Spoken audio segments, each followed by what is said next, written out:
فقد قال الله تعالى في كلامه المجيد والفرقان الحميد أعوذ بالله من الشيطان الرجيم بسم الله الرحمن الرحيم يا أيها الذين آمنوا اذكروا نعمة الله عليكم إذ جاءتكم جنود فأرسلنا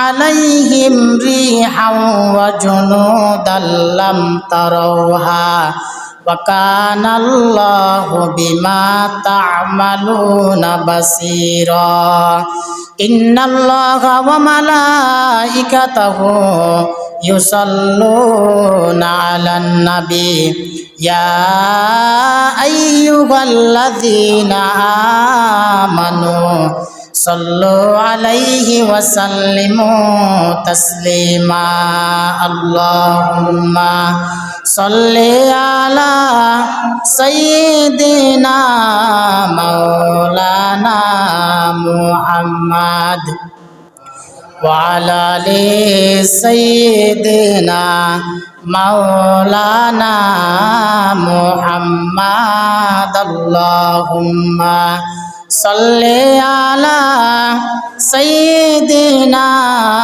مولانا محمد وعلى آل سيدنا مولانا محمد بلغ العلا بكماله كشف الدجى بجماله حسنة جميع خصاله صلوا عليه وآله আলহামদুলিল্লাহ।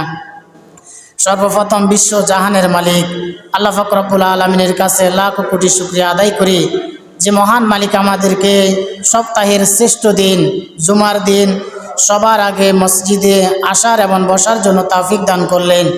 সেই মহান মালিকের দরবারে আমরা সবাই লাখ কোটি শুকরিয়া আদায় করি। আমরা সবাই বলি আলহামদুলিল্লাহ। দুরুদ ও সালাম প্রেরণ করছি আমাদের নবী বিশ্ব নবী সাইয়্যিদুল মুরসালিন বিশ্ব নবী বিশ্ব নেতা মুহাম্মাদুর রাসূলুল্লাহ সাল্লাল্লাহু আলাইহি ওয়াসাল্লামের প্রতি আত্মার মাগফিরাত কামনা করি। সকল ভাইদের যারা ঈমান নিয়ে মৃত্যুবরণ করেছেন আল্লাহ রাব্বুল আলামিন যেন সবাইকে মাফ করে দেন, সকলে বলে আমিন।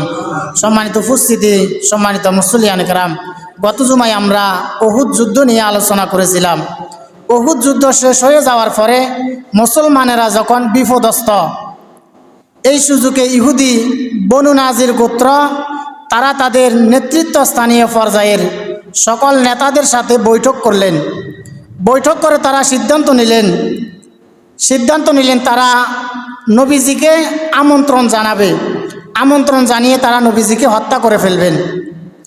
নবীজিকে যখন তারা হত্যা করার পরিকল্পনা করলেন, আল্লাহ রাব্বুল আলামিন জিবরাইল আলাইহিস সালামকে পাঠিয়ে এই সংবাদ নবীজিকে জানিয়ে দিলেন।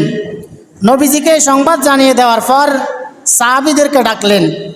নবীজি সাহাবীদের সাথে পরামর্শ করে বললেন, এই ইহুদিদেরকে আমরা আমাদের মদিনাতে থাকতে দিয়েছি, অথচ আমি এই মদিনার রাষ্ট্রের প্রধান, তারা আমাকে হত্যা করতে চায়।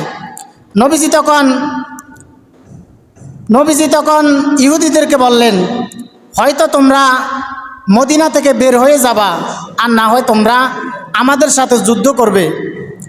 এক পর্যায়ে নবীজি ইহুদিদেরকে বললেন, আমি তোমাদেরকে 10 দিন সময় দিয়েছি, এই 10 দিনের ভিতরে যদি তোমরা মদিনা থেকে বাহির না হও তাহলে আমরা তোমাদের সাথে যুদ্ধ করব। যখন যুদ্ধ করার কথা বললেন, ইহুদিরা তখন সিদ্ধান্ত নিল তারা মদিনা থেকে চলে যাবে। এই খবর যখন আব্দুল্লাহ বিন উবাই শুনতে পেল, আব্দুল্লাহ বিন উবাই তখন বলল, তোমরা কেন মদিনা থেকে চলে যাবে? আমাদের 2000 সৈন্যবাহিনী রয়েছে, আমরা তোমাদেরকে আমাদের 2000 বাহিনী দিয়ে সাহায্য করব, তোমরা মদিনা থেকে যাওয়া লাগবে না। আর যদি মদিনা থেকে তোমরা যাওয়া লাগে তাহলে তোমাদের সাথে আমরাও মদিনা থেকে চলে যাব। অর্থাৎ আব্দুল্লাহ বিন উবাই ইহুদিদেরকে হাম দিলেন। ইহুদিদেরকে ফাম দেওয়ার কারণে আল্লাহর তাআলা মুনাফিকদের কথা কোরআনুল কারীমের 57 নম্বর সূরাতুল হাসরের মধ্যে বললেন।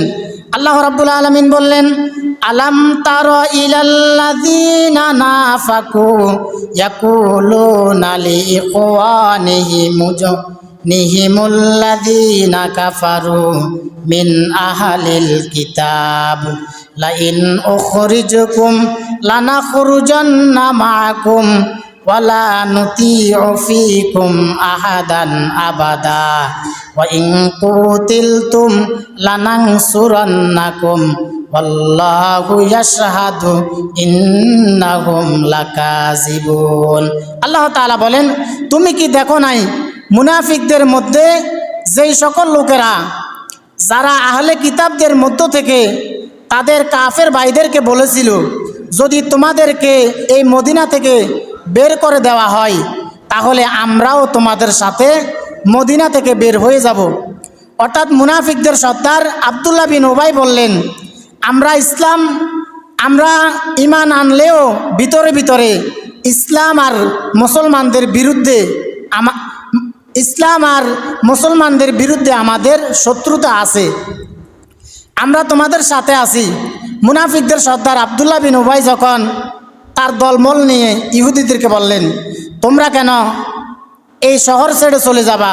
আল্লাহ তাআলা বলেন, ওয়াল্লাহু ইয়াশহাদু ইন্নাহুম লাকাযিবুন, আমি সাক্ষ্য দিচ্ছি মুনাফিকরা যা বলে তারা